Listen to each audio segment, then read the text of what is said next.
아마 여러분들께서 그 홀로그램이라는 그 단어를 들어보셨는지 모르겠는데,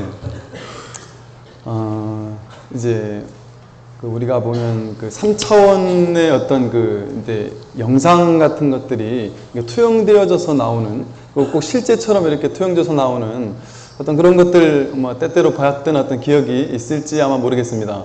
근데 이게 홀로그램을 조금 이해하기 어떻게 하면 좀 쉬울까 생각해 보니까 아주 좀 이해하기 쉽게 어떤 나온 한 가지가 있어서 제가 그걸 한번 설명을 해봐 드릴까 하는데요. 이제 우리가 이렇게 큰 냄비를 하나 가지고 있다고 생각한단 말입니다. 큰 냄비, 동그란 어떤 냄비가 하나 있습니다. 물이 담겨 있는 냄비인데, 물이 담겨 있는 냄비에다가 세 개의 돌 세 개를 가지고서 이 세 군데 정삼각형으로 동시에 냄비에다가 탁 떨어뜨립니다. 동시에 조약돌 세 개를 냄비에다가 탁 떨어뜨리면 이게 이제 풍덩 떨어지면서 이게 파장을 형성하겠죠. 파장을 세 개가 다 파장을 나름대로 이렇게 형성해 나간단 말입니다.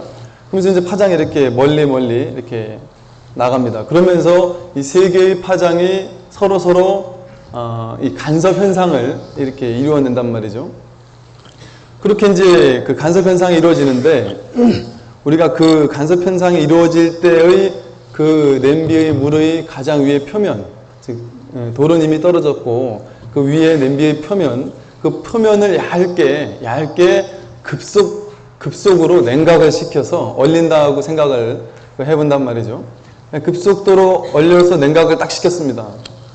어떤 동그란 얼음판 하나를, 그 얼음판 위는 아주 다양한 물결치는, 간섭 현상이 물결치는 얼음판을 얻을 수 있단 말입니다. 우리에게 있는 것은 지금 이 얼음판 하나거든요. 이미 그 조약돌이 어디서 어떤 지점에서 몇 개가 떨어졌는지에 대해서는 우리는 알 수가 없고, 단지 그 얼음판 하나만 볼 수 있습니다. 근데 이제 그 얼음판을 떼가지고 이쪽 편에서 이제 한쪽 편에서 빛을 쐬주면 그 반대편에서 그 빛을 이렇게 바라볼 때 무엇이 나타날까요? 왠지 그것은 파장의 어떤 그 얼음판 위에 있는 어떤 하나의 어떤 파장 같은 것밖에 안 됐었단 말이죠. 근데 그것을 빛을 쐬줬을 때 그 반대편에서 뭐가 나타나냐면 애초에 떨어뜨렸던 조약돌 세 개가 등장하게 됩니다. 어디에서 어느 지점에서 조약돌이 정확히 세 개가 떨어졌다는 것이 정확히 보인단 말이죠.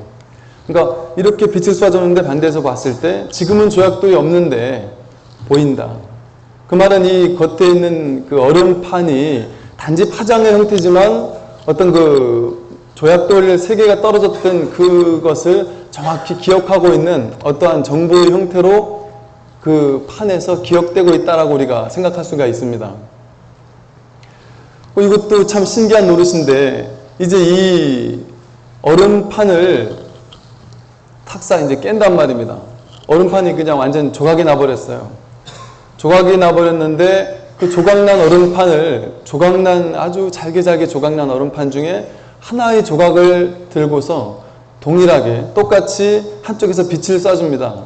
그럼 반대편에서 무엇이 보일까요? 아까 그 동그랬던 그 원판과 동일한 현상이 벌어집니다.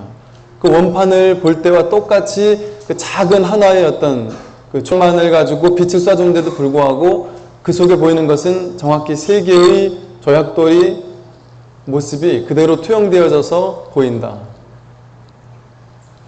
이게 바로 이제 하나의 어떤 그 홀로그램을 설명하는 것인데요. 다시 말해, 어떤 그 파장의 형태로 되어 있는 그 파장이라는 것은 정확하게 그 입체의 정보를 기억하고 있다는 겁니다. 그런데 심지어 그 파장 전체가 아니라 그 파장의 일부분, 어떤 한 부분의 조각만 가지고도 그 전체의 정보를 알 수 있다는 얘기가 됩니다. 그래서 이것을 이제 우리가 이제 홀로그램이라고 하고, 이것을 다시 뭔 얘기냐면, 이 세상이라는 것이, 나라는 존재, 여러분이라는 존재, 그리고 이 세상, 이 우주가 현대 지금 물리학, 양자 물리학이나 이런 곳에서는 이러한 홀로그램이라고 이렇게 이야기를 하고 있습니다. 다시 말해서 이 우주가 나라는 존재나 여러분이라는 존재, 이 우주가 형성된 모든 것이 사실은 그것 자체의 실체가 있는 것이 아니라 홀로그램이라는 어떤 비실체적인 것의 어떤 투영이라는 겁니다. 그렇기 때문에 모든 존재는 낱낱이 모든 존재가 그런 홀로그램 어떤 아까 그 얼음 파는 입자 하나처럼 그 입자 하나에서 전체를 볼 수 있듯이 나라는 존재 속에서 이 우주 전체를 볼 수 있고 어떤 하나에서 전체를 볼 수 있는 그러니까 모든 어떤 물질, 존재, 공간 모든 것은 그것에 이 우주의 전체적인 정보를 고스란히 다 담고 있다라고 이렇게 결론을 내고 있다는 거죠. 그러니까 부처님께서 이 우주의 이치를 깨닫기 위해서 우주 시작하는 곳부터 끝나는 데까지 다 쫓아다니면서 낱낱이 조사하고 해석하고 연구하고 그래서 이 우주의 이치를 깨달은 게 아니라 그냥 이 자리에 앉아서 내 마음짜리 하나 깨달았더니 우주 전체를 깨닫게 되었다. 그것과 다르지 않은 겁니다. 그렇기 때문에 우리가 어떤 걸 볼 수 있냐면요. 하나 속에서 전체를 볼 수 있게 되는 일이 벌어지는 겁니다. 우리가 보통 보면은 몸이 아프다 그랬을 때 이게 손만 딱 보면 손의 어느 부분이 손의 전체가 손가락 하나하나가 우리 몸의 오장육부와 다 연결이 되어 있다 그러잖아요. 우리 또 신도님 중에 한 분은 귀를 연구하시는 그 분이신데 요 작은 귀라는 요거 하나에 우리 몸의 오장육부가 다 담겨 있기 때문에 귀만 보면은 그 보살님은 그냥 이분이 어떤지 몸에 어디가 좀 안 좋은지 혈색이 좀 안 좋고 뭐 모든 걸 다 보시고 그런다는 거죠. 그렇듯이 사실은 우리 예를 들어 그 DNA라는 것도 보면은 어떤 그 DNA의 하나의 어떤 작은 그 DNA 속에 나라는 존재 전체의 모든 정보가 다 담겨 있잖아요. 머리카락 하나를 뽑아도 사실은 이론적으로 한다면 나라는 존재를 고스란히 다시 생성해낼 수 있는 거가 되는 겁니다. 그래서 이 홀로그램이라는 것을 가만히 살펴보면 이 세상, 내가 살고 있는 이 세상이 고스란히 그 홀로그램인데 이 물질이라고 보이는 것, 내가 이 물질이라고 생각하는 것, 이것이 사실은 물질이라기보다는 어떤 다양한 수많은 파장이라는 겁니다. 그러니까 실제 이제 물리학에서도 보면 입자와 어떤 파동으로 모든 물질이 이루어져 있다고 하는데 그것을 끊임없이 들어가서 탐구를 해보면 어떤 덩어리가 있는 어떤 물질의 존재로서 원자가 쪼개져서 이렇게 극한 어떤 미세한 것으로 나눠지는 것이 아니라 그 모든 것이 사실은 어떤 파동으로 이루어져 있다 이렇게 이야기를 합니다. 그리고 또 어떤 그 학자들은 보면 이 우주는 입자라는 것 자체는 사실은 존재하지 않고 항상 파동의 형태로만 있다가 우리가 그것을 관찰했을 때 관찰하면서 입자라는 것을 원하기를 요구할 때 그때서야 비로소 입자의 모습을 나타내 준다고 얘기합니다. 그러니까 이게 파동의 모습으로 존재하다가 우리가 관찰했을 때 비로소 입자의 모습을 등장하게 할 뿐이다. 그러니까 어쨌거나 이 물질의 모든 것은 파동으로 이루어져 있다. 그리고 이 우주의 모든 공간이나 모든 물질이나 어떤 모든 것은 일체 모든 것들은 일체 만유는 어떤 파동의 형태로 정보를 저장하고 있다 이겁니다. 그러니까 사실 물질도 들어가면 세포나 아주 깊은 차원에서 파동으로 이루어져 있고 우리 생각의 에너지도 어떤 파동이고요. 이 우주에서 파동 아닌 게 없습니다. 하다못해 라디오 전파 같은 것도 하나의 어떤 파동이고 다양한 어떤 파장들이 이 우주를 형성시키는 모습이다. 그래서 사실은 물질이 딱딱한 물질이 아니라 어떤 파동이 끊임없이 진동하는 그것들이 물질처럼 우리 눈에는 보일 뿐인 겁니다. 이렇게 봤을 때 이 홀로그램이라는 정보에서 봤을 때는 모든 하나의 입자가 이 우주의 전체의 정보를 포함하고 있다. 전에 제가 물은 답을 알고 있다 에서도 말씀드렸죠. 물의 결정을 연구하다가 하루는 물의 모든 결정이 찌그러들어 있고 칭찬을 하고 사랑한다고 하고 감사한다고 해도 찌그러들어 있어서 알고 봤더니 그날이 걸프전 전쟁이 일어난 날이더라. 걸프전 전쟁이 일어난 날 전혀 동떨어진 일본이라는 땅에서 있는 모든 물의 결정들이 일시에 찌그러들어 있었다. 이런 것들이 한 티끌 속에 우주 전체의 정보가 담겨 있다라는 것을 이렇게 암시해주는 수많은 어떤 그 정보들 가운데 하나입니다. 그래서 불교에서는 그 화엄경에서도 보면 일미진중함시방, 한 티끌 속에 시방 세계 전체를 머금고 있다. 그 속에 깃들어 있다 이러거든요. 그러니까 하나의 나라는 존재 속에 우주 전체의 정보를 담고 있고 한 티끌 속에도 우리가 무정물이라고 생각하는 모든 그냥 일반 물질들 속에도 우주의 모든 정보가 고스란히 그곳에 담겨 있다. 그것을 포함하고 있다는 겁니다. 그래서 하나가 곧 일체이고 일체가 곧 하나다. 일즉일체, 다즉일 이런 어떤 가르침들이 이것을 보면 이제 과학적으로 양자 물리학적으로도 좀 어느 정도 증명이 되고 있다라고 우리가 생각할 수 있고 또 제가 지난번에 말씀을 드렸던 내용인데요. 우리라는 나라는 존재는 이 우주 전체와 서로 연결되어 있다. 이것을 비국지성, 비국소성이라고 하는데 이 홀로그램과도 어떤 비슷한 개념인데요. 나라는 존재가 공간적으로 이 우주 전체와 연결되어 있을 뿐더러 시간적으로도 이 우주 전체와 연결되어 있다고 하는 겁니다.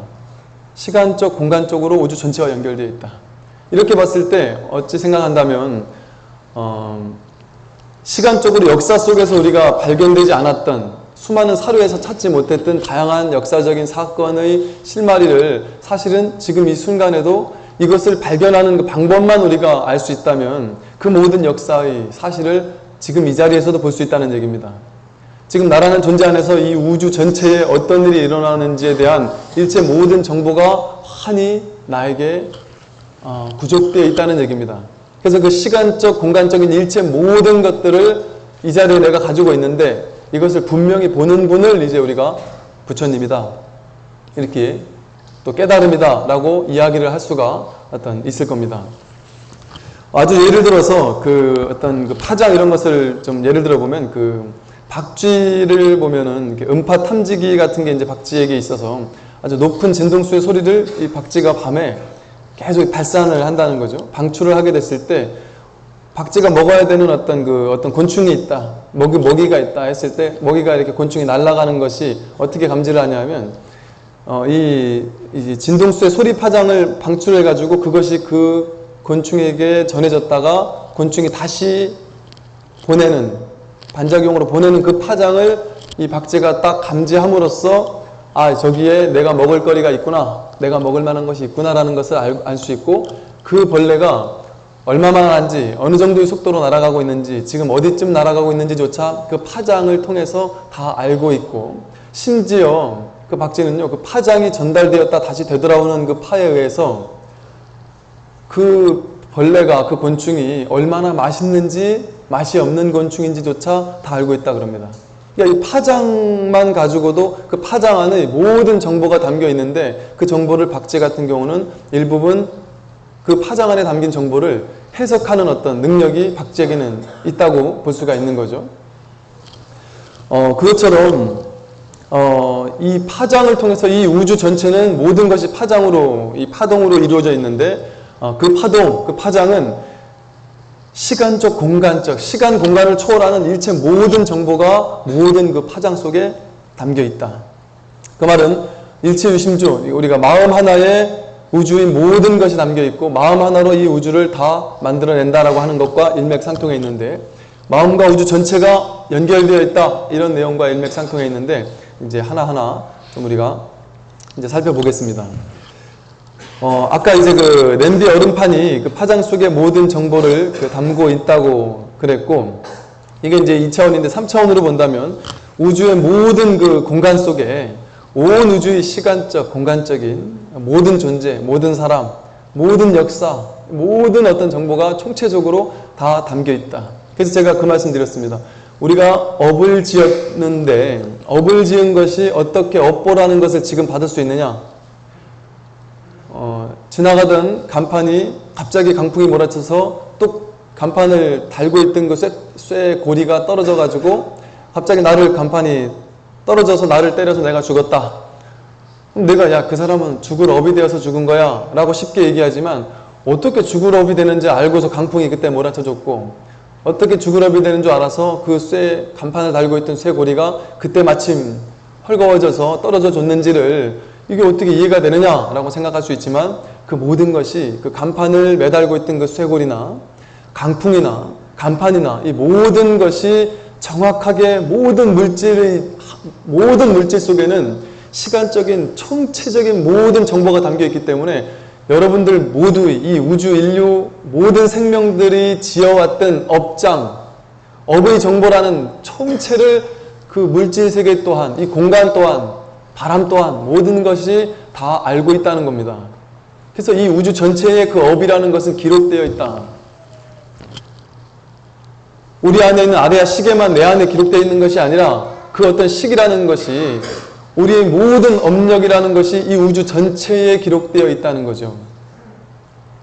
그러니까 우리가 나는 몰래 나 혼자 저기 산속에 가서 나 혼자 몰래 죄를 지었기 때문에 이건 죄가 아니다. 이건 우리 생각일 뿐이지. 어디에도 우리는 모든 정보가 모든 시공을 초월해서 담겨 있을진데 어떤 공간에 가더라도 아무리 내 혼자만 있는 공간에 가더라도 내 혼자 있다고 할 수가 없는 겁니다. 아무리 그냥 완벽한 완전 범죄를 지었다고 하더라도 그것을 지켜보는 이 시공이 있다. 이 법계가 있다 그러는 겁니다. 그래서 이러한 정보장, 엄청난 그 정보를 총체적으로 총괄하고 있는 것을 이 물리학에서는 정보장 내지는 뭐 영점장 이렇게 표현을 하고 우리 불교에서는 법계 이렇게 표현을 하는 겁니다. 진리의 세계, 법의 세계다. 온 우주의 모든 그 깨달음의 이치, 모든 어떤 정보, 모든 것을 총체적으로 우리의 모든 업까지 다 망라하고 있는 그 어떤 이 우주의 세계를 보고 불교에서는 법계 이렇게 이제 표현을 한다고 말씀을 드렸습니다. 그런데 그렇다면 이 파장이 이 세상을 만들어내고 이 우주를 만들어내는 어떤 근간이고 그 파장 속에 정보가 담겨 있다면 그러면 그 파장은 도대체 무엇으로 만들어지겠는가? 이게 이제 궁금합니다. 그 파장이 어떻게 만들어져 있는가를 알면 우주의 어떤 원리를 알 수 있는 거예요. 이 말은 다시 말하면 어떻게 볼 수 있느냐면 물질을 쪼개면 무엇이 되느냐? 쪼갰더니 분자가 되고 원자가 되고 원자핵과 뭐 중성자와 양성자로 나뉘고 끊임없이 들어가 보니까 아주 미세한 것으로 나뉘긴 나뉘는데 그것이 아까 말씀드린 것처럼 어떤 알갱이가 아니라 그냥 텅 빈 공의 상태더라. 그저 파동일 뿐이더라라는 것이 발견되었다. 그런데 아주 더 중요한 그 파동이 모든 것을 이루는 근원인데 그 파동이 어떻게 만들어진 것인가? 이것을 봤더니 이것은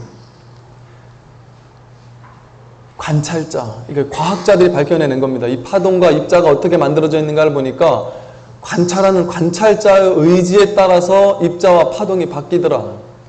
그리고 내가 이 자리에서 입자가 보여지길 원했을 때 그 자리에 정확히 입자가 탁 나타나게 되고 또 다른 의도를 가지고 바라봤을 때 또 다른 곳에 정확히 그 자리에 입자의 모습으로 나타나게 되더라는 겁니다. 그러니까 다시 말해서 이 세상의 모든 물질이라는 것은 우리 의식이 만들어낸다는 겁니다. 우리의 의지, 의식, 우리의 생각, 우리의 마음, 의업. 이 한 생각이 물질 세계를 만들어내는 결정적인 요인이더라는 겁니다. 다시 말해 물질은 그냥 물질이지 내가 생각한다고 그 물질이 바뀌겠는가? 그 물질을 만드는 근원적인 요소가 바로 우리의 생각이고 의식이고 우리의 의도라는 겁니다. 이게 바로 이제 일체유심조죠. 내가 마음 하나 일으켜서 물질 세계를 창조해낸다라는 것이 과학에서 명백하게 밝혀졌습니다. 우리가 마음 하나 일으킨 것이 얼마나 큰 힘과 에너지로서 물질 세계를 창조해내는지가 이 물리학자들에 의해서 실제 밝혀지게 됐다.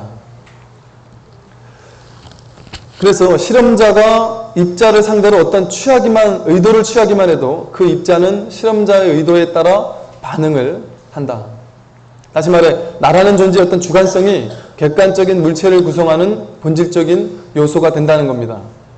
내 마음이나 내 생각, 내 의지가 곧 물질이나 이 내 바깥에 있는 외부 세계, 대상을 구성하는 본질적인 요소가 된다라는 것을 의미한다는 말이죠.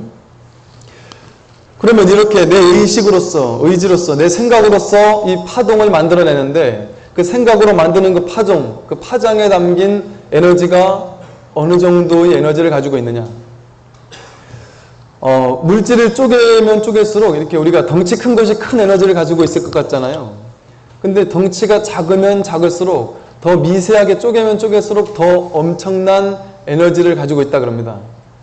다시 말해서 물질을 쪼개서 기관을 쪼개서 세포가 분자가 되고 또 원자로 쪼개지고 뭐 전자와 양성자, 중성자로 쪼개지고 그게 또 양자로 혹은 뭐 보손이니 중간자, 뭐 광자, 렙톤 뭐 다양한 이름으로서 물리학에서 쪼개서 더 이상 쪼갤 수 없는 부분까지를 쪼개놓은 것을 이렇게 다양하게 이름을 붙인다고 하는데 그 이름을 무엇으로 붙이든 간에 쪼개서 단위가 작아지면 작아질수록 그 안에 든 에너지, 힘의 양은 무한하게 커진다 그럽니다.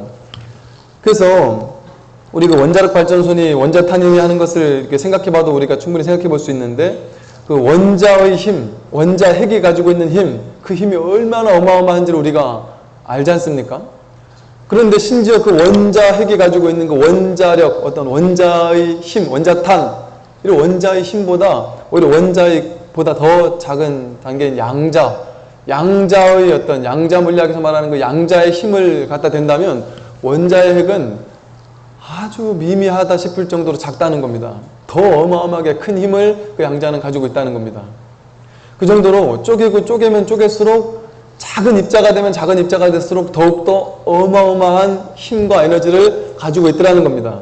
그러니 그것을 완전히 쪼개서 그것이 그 입자라는 것, 물질이라는 것이 에너지로 바뀌었을 때, 즉 파동으로 바뀌었을 때 그 파동이 가지고 있는 그 힘은 이거는 도저히 말로 표현할 수 없는 지경에 이를 정도까지 어마어마한 힘을 가지고 있다. 그러니까 이 우주는 파동으로 이루어져 있는데 이 파동이 가지고 있는 힘이 이만큼 어마어마하다. 그래서 이렇게 이제 양자물리학에서 얘기를 합니다. 1세제곱센티미터, 아주 작은 1세제곱센티미터의 공간 안에 담겨 있는 이 엄청난 힘, 이 파장, 이 1세제곱센티미터 안에 담겨 있는 그 파장의 힘이 1094에르그라고 해서 이건 뭐냐면 우주에 담겨 있는 전체 힘보다 다시 말해 우리가 알고 있는 알려져 있는 우주 속의 모든 물질 에너지 총합보다 억만 배보다 많다라는 것을 의미한다 그럽니다. 그러니까 그 작은 1세제곱센티미터 안에 들어있는 그 파장의 힘이 이건 우리가 도저히 표현할 수 없을 만한 어마어마한 힘을 가지고 있다. 근데 그 파장이라는 것은 우리 의식에 의해서 만들어지고 움직인다고 했습니다. 창조된다 그랬습니다. 내 생각에 의해서 그 파장이 창조된다. 그 말은 뭐냐면 내가 어떤 생각의 파장을 일으켰을 때 그것은 부정적인 파장 혹은 긍정적인 파장, 내 안에 어떤 에너지로서 파장의 형태로 이 우주 끝까지 퍼져나간다 이럽니다. 심지어 내가 어떤 화를 한번 버럭 냈을 때 그 부정적인 에너지 파장이 우리는 아까 호수에서처럼 돌을 던졌을 때 파장이 점점 넓게 퍼질 것 같잖아요. 그런데 내가 에너지를 탁 하나 일으켰을 때 사실은 지금 일으킴과 동시에 우주 끝까지 이미 퍼져나갔다. 좀 이따 제가 다시 말씀드리겠습니다. 내가 생각을 일으킴과 동시에 온 우주 전체에 그 생각의 파장은 영향을 미친다는 겁니다. 그러니까 내가 부정적이고 아주 썩내는 마음, 욕심, 화, 증오, 질투 이런 마음을 일으킬 때 그 파장은 1094에르그로서 이 우주에 알려진 물질 전체 에너지 총합보다 억만 배보다 더 큰 힘으로써 우주 끝까지 미쳐 나간다. 이 소리입니다. 그러니까 우리가 생각을 그냥 막 쉽게 생각하지만 쉽게 화도 내고 쉽게 싸움도 하고 이렇게 하지만 그 에너지가 얼마나 큰 에너지고 그 에너지가 바로 내 미래를 창조하는 근간이 되는 것이다. 나 왜 이렇게 가난하지? 난 왜 이렇게 부족하지? 난 왜 이렇게 불쌍하지? 라고 한 생각 일으킨 그것이 어마어마한 파장으로 실제 물질 세계에 가난한 삶을 창조한다는 겁니다. 내 인생에 가난한 삶을 창조해내고야 만다. 어떤 힘으로? 1094에르그라는 무지막지한 힘으로써 내 삶을 급격하게 창조해내는 거란 말입니다. 근데 이제 제가 말씀드린 것처럼 이 생각이라는 것, 우리 생각, 우리 의식이라는 것도 하나의 어떤 파장이다라고 말씀을 드렸습니다. 그렇기 때문에 내가 생각한 것이 바로 고스란히 형실이 된다. 근데 여기서 또 하나 재밌는 것은 그 공명의 법칙이라는 걸 아시는가 모르겠습니다. 이 우주는 같은 주파수의 어떤 파장은 서로가 같이 공명한다 그럽니다. 같은 주파수의 파장은 함께 공명을 한다. 쉽게 말해서 바이올린이 두 개가 있다, 기타가 두 개가 있다. 그랬을 때 어떤 하나의 하나의 도, 미, 무슨 하나의 음을 탁 튕겼을 때 이것이 바이올린 두 개가 정확하게 같이 조율이 되어 있다면 이쪽 하나의 음을 튕겼을 때 동일한 음이 저쪽에서도 같이 움직이는 현상이 벌어진다. 그걸 공명한다 그럽니다. 다시 말해 우리 벽에다가 자명종 시계를 이쪽에 하나, 이쪽 벽에 하나, 이쪽 벽에 하나, 이쪽 벽에 하나 4개를 자명종 시계 추가 움직이는 시계를 갖다 놨단 말입니다. 그리고 전부 다 저마다 다르게 추를 막 움직이게 시켰어요. 어떻게 왼쪽으로 가고 하나는 오른쪽으로 가고 막 왔다 갔다 다르게 움직였단 말입니다. 그런데 시간이 지나고 나서 들어와서 그것을 살펴보면 어떻게 되어 있습니까? 그 추는 4개가 다 정확히 동일하게 움직이기 시작한다. 시간이 흐름과 동시에 그 4개는 정확히 동일한 파장으로, 동일한 주파수로서 움직인다. 그 시계추가 정확히 무게가 같고 길이가 같고 동일하다면 그게 바로 어떤 공명의 법칙이거든요. 이게 인류 역사 속에서도 그 공명이라는 것은 아주 광범위하게 펼쳐져 있다 그럽니다. 예를 들어 어떤 활자가 개발된 시점을 보면 거의 비슷한 시기에 전혀 어떤 이 연결고리가 없는데도 불구하고 비슷한 시기에 활자가 비슷하게 발견이 됐다거나 부처님이 계셨던 그 당시, 부처님이 깨달음을 얻으셨던 그 당시에 그 당시 시계를 그 차축의 시대라고 해서 노자라든가 이 아주 그 인류 역사 속에서의 엄청난 정신적인 대전환을 이룬 그런 깨달음을 이룬 아주 걸출한 그 성인들이 그 당시에 많이 등장을 했다는 거거든요. 그것 또한 어떤 정신적인 공명이라고 볼 수 있습니다.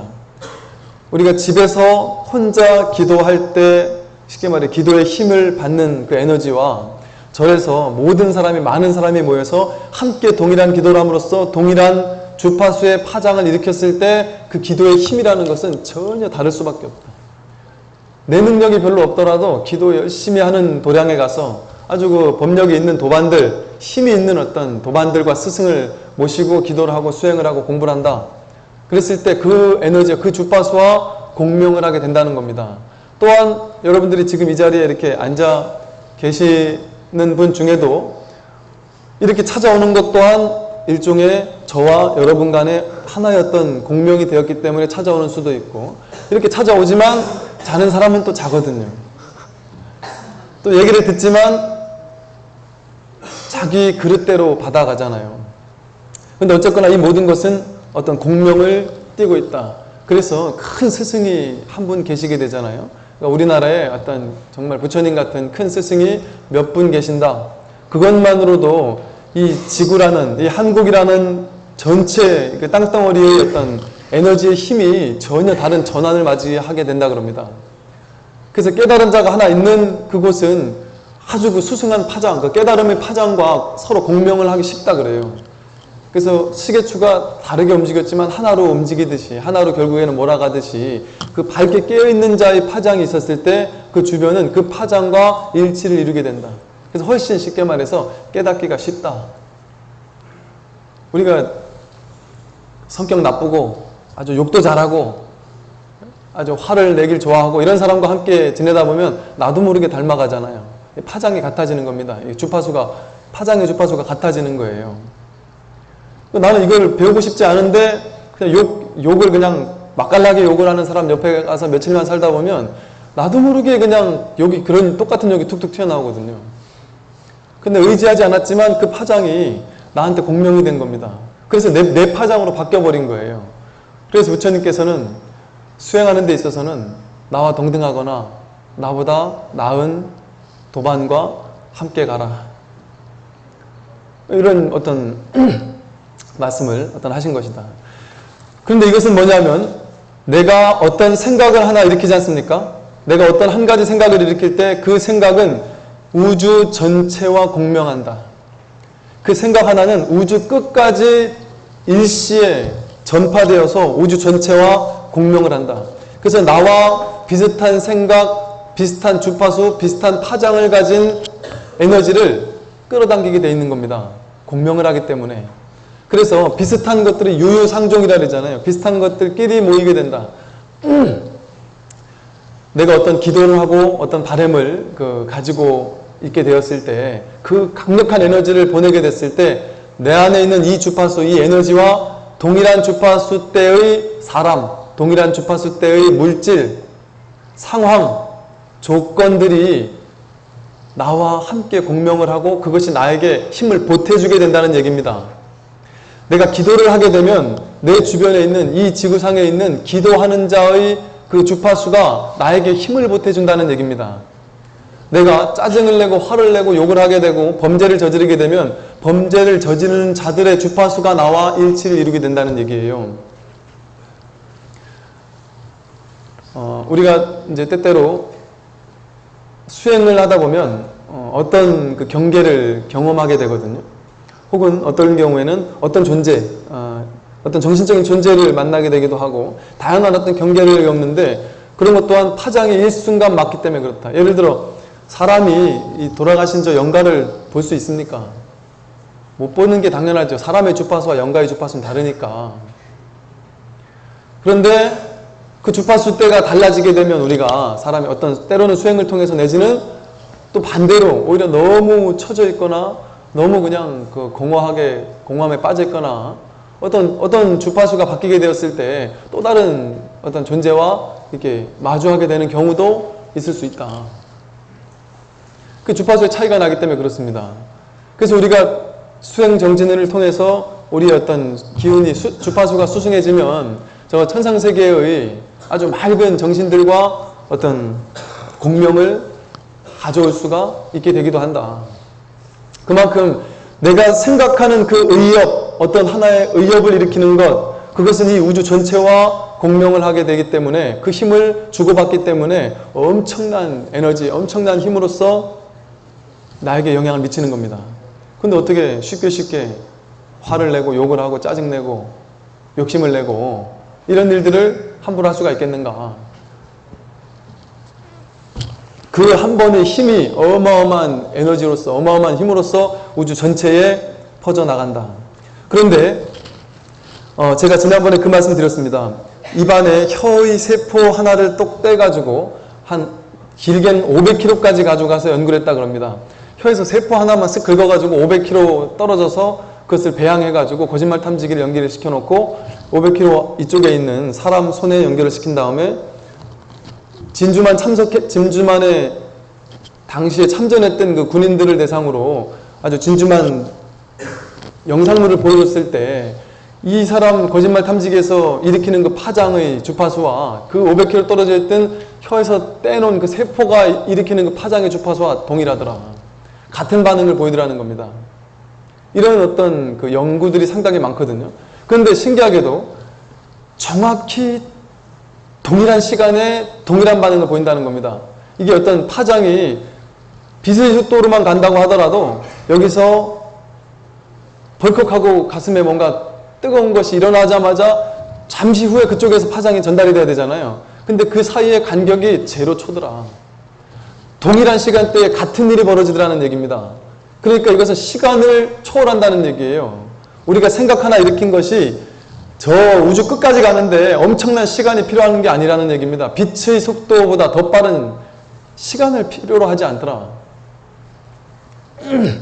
우리 저기 화엄경을 축소시켜 놓은 그 법성기에 보면 무량원겁 직일념, 일념즉시 무량겁이라는 얘기가 있습니다.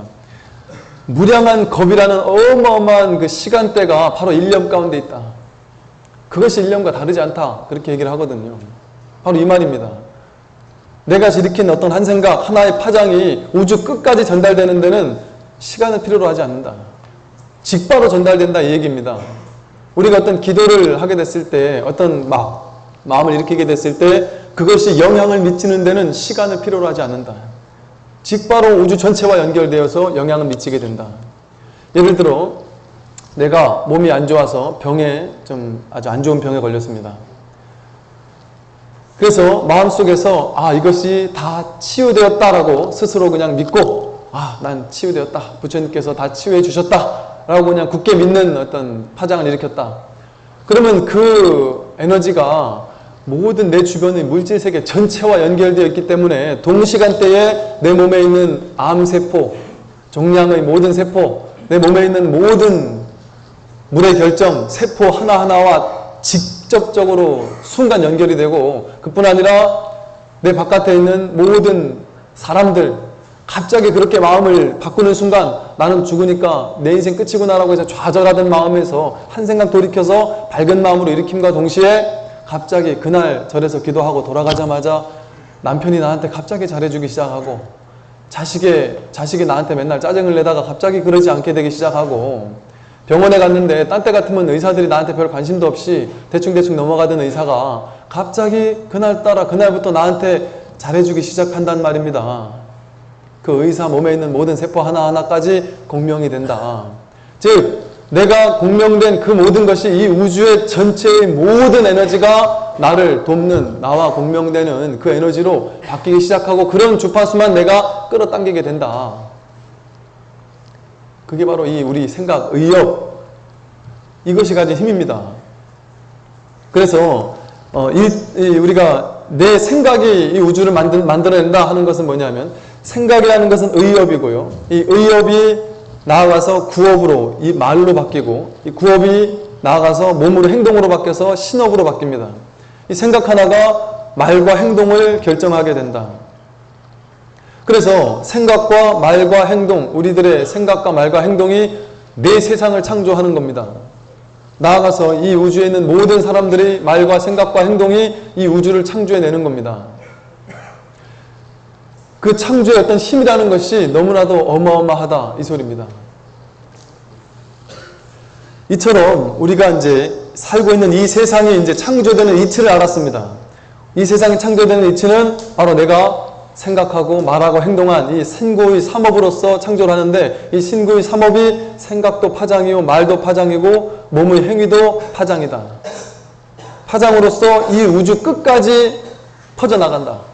퍼져나가는 데는 시간도 필요로 하지 않을 정도로 엄청난 속도로 퍼져나갈 뿐더러, 그 퍼져나가는 그 힘이 1094에르그, 억만 배보다 더 큰 어마어마한 힘으로써, 어마어마한 속도로서 시공을 초월해서 퍼져나가고, 그 정보에 담긴, 우리가 할 수 있는 그 모든 파장에 담긴 정보는 우주의 모든 정보를 고스란히 다 담고 있고, 모든 존재의 우리의 모든 업 또한 다 담고 있다.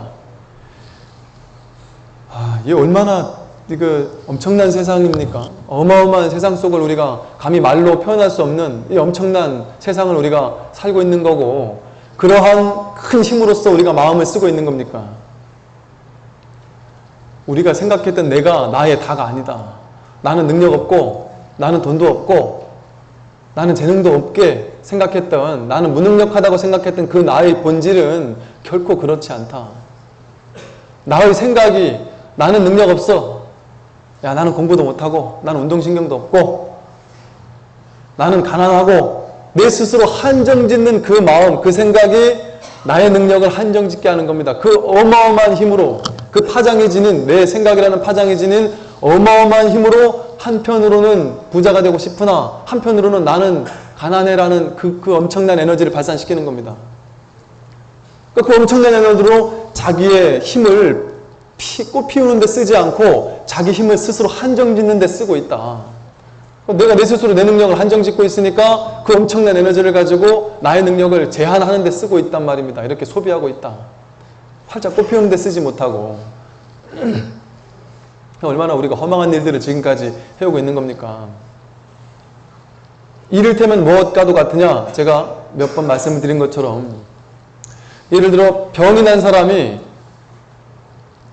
어디 한 가지 몸이 안 좋단 말입니다. 심장이 안 좋아요. 그런 사람의 마음속에서 내 심장이 이거 어떡하지? 항상 고민한단 말입니다. 항상 근심하고 걱정하고, 뭘 먹어도 이게 심장에 좋은가 안 좋은가 따지고, 계속 그 심장에 안 좋다라는 것에 한 생각 붙박혀 있으면 마음은, 생각은 빨리 이게 나야 되는데 하지만 그 이면에 정말 정작 연습되는 건 뭐냐면 그것을 강화시킵니다. 그 심장이 안 좋다는 에너지를 자꾸 강화시키는 거예요.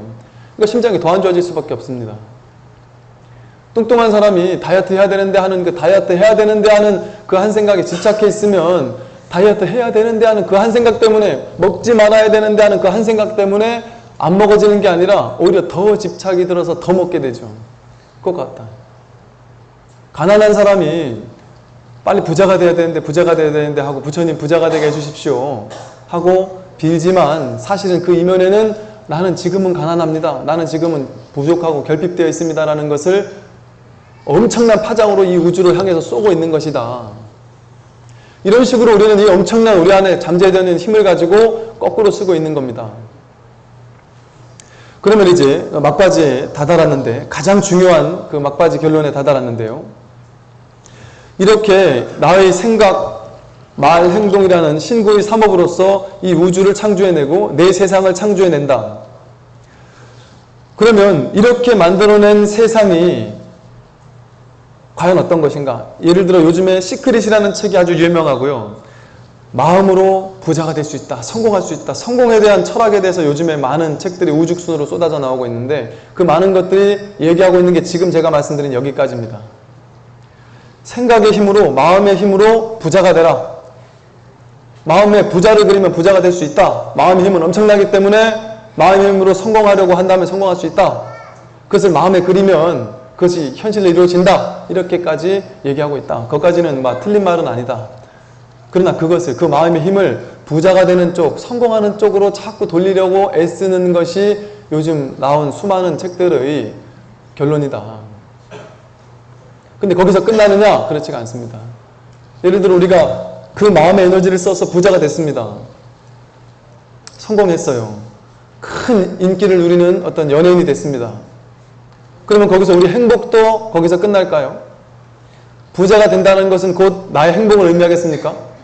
좋은 집을 사고 좋은 차를 샀다. 그것이 곧 나에게 완전한 만족을 가져다주고 완전한 행복을 가져다주고 아주 자유로운 깨달음과 지혜를 가져다 줄까요? 그렇지가 않다는 겁니다. 오히려 더 많이 소유하면 더 많이 소유할수록 우리 마음은 더 혼탁해진다. 혼탁해지기 쉽다. 많은 것을 소유할수록 우리는 더 삿된 마음으로 치닫기 쉽습니다. 욕심은 많으면 많을수록 더욱더 괴물과도 같은 엄청난 힘으로 우리를 장악하기 때문에 그렇습니다. 돈 조금 가지고 있는 사람은 그 집에 별 문제가 없잖아요. 서로 오히려 단결해서 어떻게 하면 밥이라도 한 끼 더 먹고 내 자식 더 먹이려고 내 동생 더 먹이려고 애쓴단 말입니다. 가족 전체가. 아내는 남편 걱정하고 남편은 아내 걱정하면서 산단 말이죠. 그 말씀 드렸지 않습니까? 그 아프리카 어디에 4살 된 아기가 어떤 누가 사진 기자가 가서 봤더니만 아기가 다 쓰러져 죽어가고 있는 아기가 있어서 애한테 초코파이를 하나 먹을 걸 하나 줬더니 그걸 들고는 그 힘없는 몸으로 걸어가서는 집안에 있는 다 죽어있는 1살짜리 아기를 죽어있는데 그 냄새나는 진동하는 아기를 끌어안고서는 그 먹을 것을 자기가 먹지 않고 아기에게 물려주고 아기가 자기 동생이 이미 죽은 동생이지만 그 동생이 먹지 않으니까 막 턱을 잡아가지고는 막 억지로 먹는 신용을 해주더라. 자기가 죽을 지경이 되면서도 그 4살짜리 아기가 1살 된 동생을 위해서 그 자기는 죽더라도 그것을 나눠주거든요. 없을 때 이런 어떤 본질적인 사랑, 자비, 인간애 같은 것이 나타납니다. 생각이 개입되지 않은 순수한 사랑이 나타난단 말입니다. 그런데 많은 것을 소유하면 소유할수록 더 무시무시한 일이 벌어지죠. 평범한 행복한 집안에서 로또가 당첨된과 동시에 집안이 파탄나고 남편이 아내와 싸우고 부모가 자살하고 이런 일들이 벌어진다.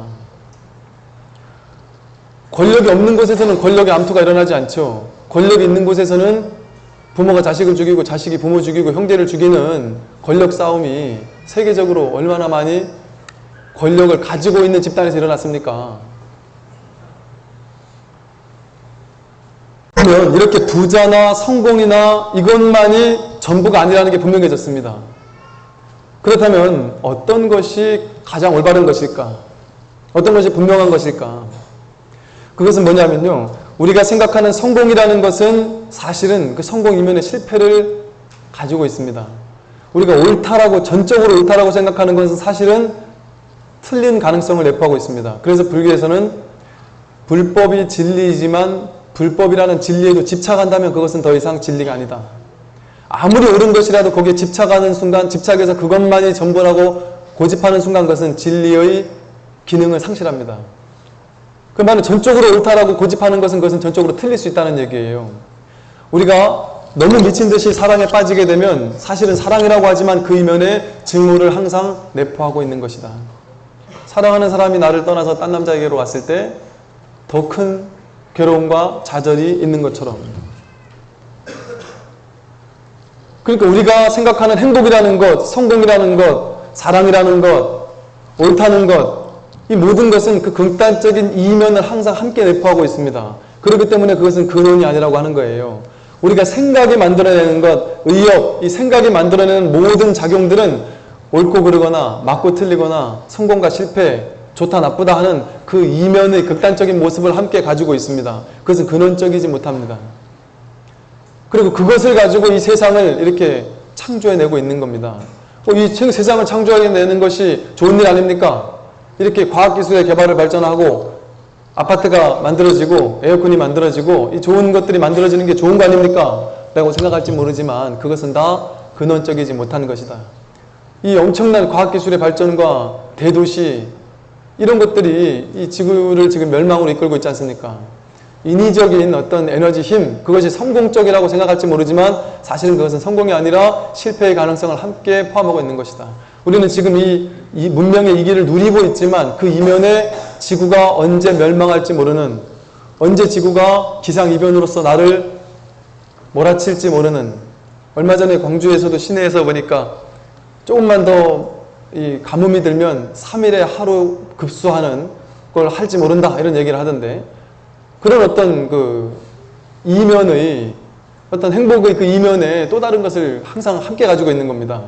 그러면 어떻게 하는 것이 근원으로 가는 것이냐? 본질적인 삶, 근원적인 삶과 일치하는 삶을 사는 것이냐? 그건 바로 맞다 틀리다 옳다 그르다 모든 분별에서 벗어나는 겁니다. 어떻게 해야 벗어나지느냐? 그게 바로 한 발짝 떨어져서 내가 나라는 존재가 일으켜내는 생각들, 움직임들, 행동들, 느낌들, 이 모든 것을 관찰하는 겁니다. 불교에서 말하는 관수행, 지관, 비우고 관찰하는 그 지관의 수행, 알아차림의 수행, 깨어있음의 수행, 그 수행이야말로 우리를 부자로 가는 것만이 아니라 그 관하게 되었을 때는 내가 나를 이끌어가는 것이 아니라 나라는 이기적인 마음, 아상이 나를 이끌고 가는 것이 아니라 내 근원에 있는, 근저에 있는 말하자면 불성, 자성불, 주인공, 본래 면목자리가 우주의 근원적인 힘이 나를 이끌고 간다. 그렇기 때문에 근원적으로 이끌고 갑니다.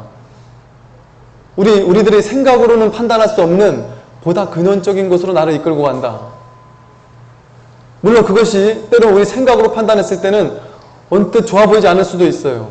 그러나 본질적으로 근원적으로 봤을 때는 항상 완전한 근원적인 곳으로 우리를 이끌고 간다는 겁니다.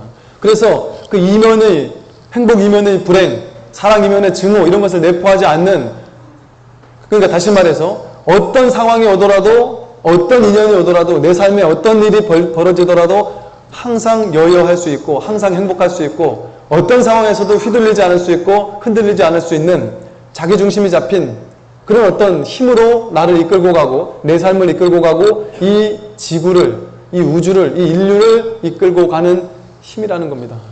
그래서 한 발짝 떨어져서 내가 나를 이끌고 가는 것이 아니라 내 안의 본래 면목이 나를 이끌고 가게 하는 삶. 그래서 내가 뭘 어떻게 해보겠다는 생각을 버리고 완전히 내맡기는 삶. 그리고 다만 묵묵히 지켜보는 삶. 그래서 다만 지켜보는 자로 남게 됐을 때 우리 앞에 펼쳐지는 모든 삶의 모습들을 아주 흥미로운 눈으로서 아주 새롭고 흥미롭고 아주 전혀 거기에 집착하지 않은, 거기에 얹혀가서 희노애락에 막 물들지 않는 그런 한 발짝 떨어진 여유 있는 마음으로, 여여한 마음으로 모든 일이 내 삶에, 내 존재 위에 삶이 그저 파도쳐 흘러왔다 흘러갈 수 있도록 내버려두게 된다. 그대야 비로소 내버려두게 되었을 때 삶에 개입하지 않게 됩니다.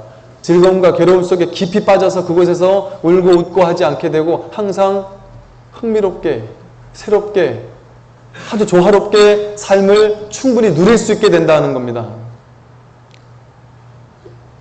삶을 아주 흥겹게 완전히 받아들이고 즐겁게 누리면서 아주 충분히 삶을 살게 된다. 그랬을 때 아주 자연스러운, 껄끄럽지 않고 인위적이지 않은 아주 자연스러운 삶이 내 삶 속에 저절로 등장을 하게 되면서 우리 삶의 모든 고통과 두려움과 번뇌와 괴로움은 놓여지게 되는 길에 들어가기 시작한다는 겁니다.